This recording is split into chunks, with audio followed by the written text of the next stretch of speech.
former NFL wide receiver, TJ Houshmandzadeh, with what he has noticed relative to how defenses are defending the Browns with Shedeur Sanders at quarterback.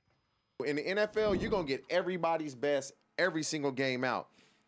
But to me, when teams blitz them, I don't look at it as we going to see if Shedeur can handle the blitz. We blitzing him because we know he don't have guys on the outside that can win and make us pay. That's why they blitzing him. If he had guys on the outside that can win and make him pay, they wouldn't blitz. If Jerry Jeudy is constantly winning when they blitzing, they not going to blitz. Yeah. If one of those receivers starts making big plays, the blitz will be stopped. We can't blitz him no more. Absolutely right. And that's I agree with him wholeheartedly.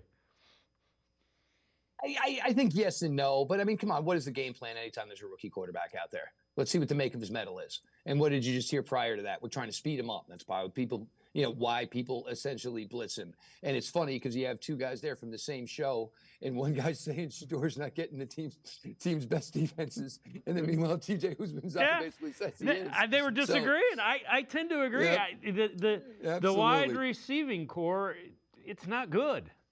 Jerry Jeudy, Jeudy is not threatening anybody.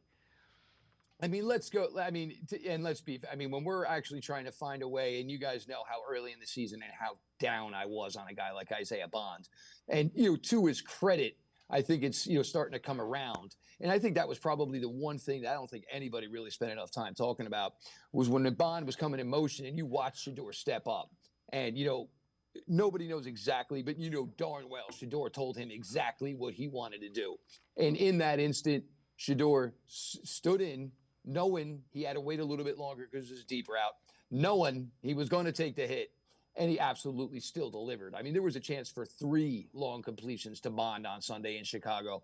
So for that, you definitely applaud Shedeur, and you see, where the difference is with a guy like Shedeur as opposed to when Dillon Gabriel was playing. Everything had to be on time with Dillon Gabriel because he didn't have the arm strength to, make a throw like we've seen Bond, twice on Sunday against the Bears, of course, the one against the Raiders.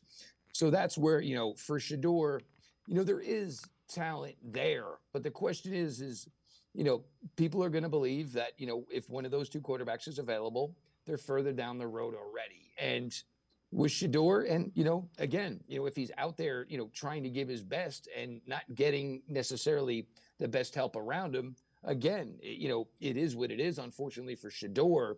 But, just because the talent out there is not going to be essentially the talent that's on this roster in 2026 doesn't mean you get a free pass.